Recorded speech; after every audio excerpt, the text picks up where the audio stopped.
मग बाबासाहेबांचं नाव आहे जो संविधानाला कारणीभूत आहे त्याला तुम्ही संपवायला निघालाय. पालकमंत्र्यांची फार मोठी चूक आहे मॅडम, माफी मागणार नाही, पण पालकमंत्र्यांची सुपत्रात घ्यावी.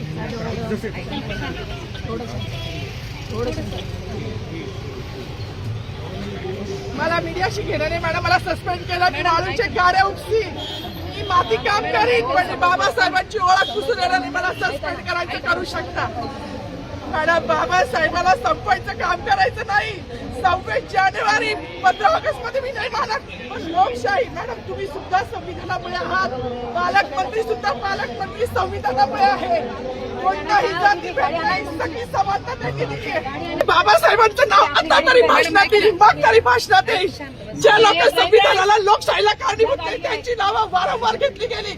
मग जो संविधानाला कारणीभूत आहे तो प्रजासत्ताक दिनाचा जो मानकरी आहे त्याचं नाव भाषणात का नाही.